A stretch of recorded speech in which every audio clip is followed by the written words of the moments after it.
आज मैं आपसे राजनीति की नहीं, पैसे की नहीं, सफलता की नहीं, जीवन की बात करने आया हूँ। एक सवाल हमें अपने आप से रोजाना पूछना चाहिए कि आखिर हम भाग किसके पीछे रहे हैं। मेरा नाम है सुमित तिवारी और आप देख रहे हैं अनऑफिशियल इंडियन लीडर। 35 साल की उम्र में आजकल हार्ट अटैक सामान्य हो गया है। 30 साल की उम्र में लोग तनाव की दवाइयां खाना शुरू कर दे रहे हैं। चेहरे पर किसी के मुस्कान नहीं है, लेकिन बैंक बैलेंस बढ़ने की या बढ़ाने की जो दौड़ है वो जारी है। हमने जिंदगी को जीना छोड़ दिया है और सिर्फ जिंदगी को काटना शुरू कर दिया है। सुबह से रात तक हम भाग रहे हैं, केवल भागते जा रहे हैं, लेकिन कभी रुक कर अपने आप से ये नहीं पूछे कि आखिर हम यहाँ किस लिए आए हैं। आखिर अगर प्रकृति है या प्रकृति में कोई ऐसी शक्ति है तो उसने हमें भेजा क्यों है यहाँ पे। ऐसा क्षण आया जब अर्जुन ने अपनी गांडीव को नीचे रख दिया था, जब वो अपने लोगों से लड़ने के लिए तैयार नहीं थे। अपने लोगों को देखे कि उनके ऊपर मैं आक्रमण कैसे करूंगा या उनके जीवन को मैं कैसे अपने हाथ में ले सकता हूं। उन्हें लगा कि सब खत्म हो गया है। सामने अपने थे, रिश्ते थे, मोह था और एक जो सबसे बड़ा था वो था भ्रम। अपनेपन का भ्रम कि जो कुछ भी दिखाई दे रहा है वो हमारा अपना है। लेकिन तब श्री कृष्ण ने उनसे कहा कि कर्मण्यवाधिकारस्ते माँ फलेषु कदाचन, अर्थात तुम्हारा अधिकार केवल कर्म करने का है, फल का नहीं है। सोचिए कि अगर अर्जुन परिणाम के बारे में सोचते रहते तो शायद इतिहास ही बदल जाता।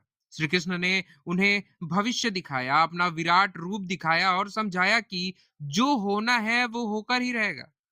एक और श्लोक है जिसमें वो बताते हैं कि जिसका जन्म हुआ है उसकी मृत्यु भी निश्चित है।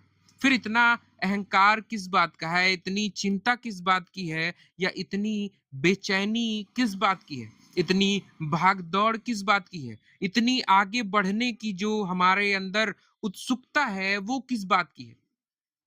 वो ये सारी चीजें उनको समझाते हैं और अपने विराट रूप में पास्ट, प्रेजेंट और फ्यूचर तीनों चीजों को समझाने की कोशिश करते हैं। शायद जिस पद के लिए हम आज अपने रातों की नींदों को खो रहे हैं, जिस धन के लिए हम अपने परिवार से दूर हो रहे हैं, या कह सकते हैं कि जिस सफलता के लिए हम अपने स्वास्थ्य की बलि दे रहे हैं, एक दिन यह सब नहीं रह पाएगा। हमारे पहले भी बहुत से महान लोग हुए जिनको ना हम याद रखते हैं, ना आने वाली समय याद रखेगी। कुछ लोगों का नाम सिर्फ स्वर्ण अक्षरों में किन्हीं मनुष्य के द्वारा कहीं लिख दिया जाता है। उस उपलब्धि के लिए अगर हम अपनी पूरा जीवन को खत्म कर देंगे तो ये कोई जीवन नहीं है। याद रखिए कि जो हमारे भाग्य में लिखा है वह हमसे कोई नहीं छीन सकता है, और जो हमारे भाग्य में नहीं लिखा है उसे दुनिया की कोई भी ताकत हमें नहीं दे सकती है। इसका मतलब ये नहीं है कि हमें कर्म करना छोड़ देना चाहिए। अर्जुन को भी श्री कृष्ण ने युद्ध भूमि छोड़ने को नहीं कहा था। उन्होंने कहा था कि कर्म करो, लेकिन फल की जो चिंता है वो मत करो। लेकिन वर्तमान समय में जो कर्म की परिभाषा है वह केवल धन पर आकर अटक जाती है। बाकी जो कर्म है हमने उसे एक पार्ट टाइम जॉब दे दिया है। मेहनत करिए लेकिन अपने आप को मत खोने दीजिए। कमाइए लेकिन जीना मत भूलिए। एक मापदंड तैयार करिए कि जीवन में कितनी भोजन की मात्रा है, कितनी धन की मात्रा है और कितनी यात्रा की मात्रा है। हालांकि वर्तमान समय में जो यात्रा की हमारी पृष्ठभूमि रही है, हमारे जो पूर्वज रहे हैं, हमारी जो संस्कृति रही है, वह विचरण करने की रही है, लेकिन हम विचरण करना भूल चुके हैं। हम एक जगह अस्थाई निवास बनाकर और एक व्यवसाय खोलकर उसी में व्यस्त रहने के लिए और मस्त रहने के लिए, मस्त तो हम नहीं रहते हैं, हमेशा व्यस्त ही रहते हैं। और जो धन की उत्सुकता है, धन की लालसा है, ये 35 साल में हार्ट अटैक, 30 साल में तनाव वाली गोलियों का एक सबसे बड़ा कारण है। आज हम अपने लिए समय नहीं निकाल पाते हैं, अपने माता-पिता से बात करने के लिए समय नहीं निकाल पाते हैं, अपने बच्चों के साथ बैठना फालतू समझते हैं, अपने जीवन साथी की आँखों में आँख डाल के 10 से 15 मिनट का समय नहीं है कि हम उसकी बातों को समझ पाएँ। सुबह की धूप को हम उसके साथ महसूस नहीं कर सकते हैं, ना ही हम रोज़ाना भगवान को धन्यवाद कर सकते हैं। क्योंकि ज़िंदगी का जो असली सुख है हमने बैंक खातों को समझ लिया है। मन की शांति को एक कहीं कोने में बिठा के रख देते हैं। और अंत में मैं बस इतना कहूँगा कि जब अर्जुन को श्री कृष्ण मिल गए, तब उनका भ्रम दूर हो गया था। और जब तुम्हें यह समझ आए या हमें यह समझ आए कि जो हमारा काम है वो केवल कर्म करना है, परिणाम की चिंता नहीं करना है, और तब हमें समझ में आएगा कि हमारे जीवन का हर तनाव, हर भय और हर जो बेचैनी है जब समाप्त होने लगेगी, तब जो हमारा जीवन है वो निखरेगा और हम एक बेहतरीन जीवन की कामना कर सकते हैं।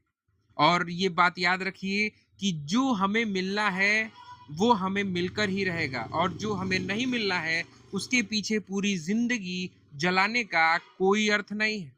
क्योंकि वर्तमान समय में मैं कुछ बातों को एग्जाम्पल के साथ रिलेट करूंगा। जो कांग्रेस 75 साल हमारे देश में राज की, वह वर्तमान समय में कहीं ना कहीं अपने अस्तित्व को बचाने के लिए मैदान में खड़ी है।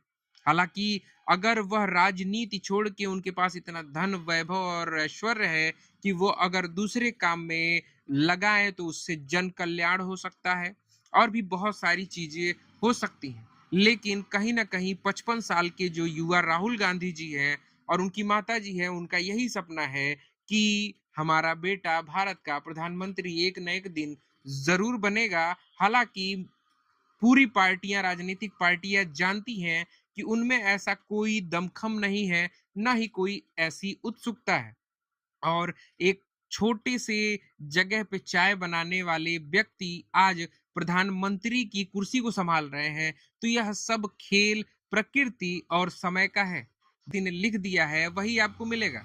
एक छोटा सा एग्जाम्पल और मैं आपको देता हूं कि प्रधानमंत्री नरेंद्र दामोदर दास मोदी जी से मेहनती कार्यकर्ता उस संस्था में है, उससे प्रभावशाली तेजस्वी लोग आरएसएस में और भारतीय जनता पार्टी में हैं, लेकिन सभी को गृह मंत्री की कुर्सी नहीं मिल सकती है, सभी को प्रधानमंत्री की कुर्सी नहीं मिल सकती है।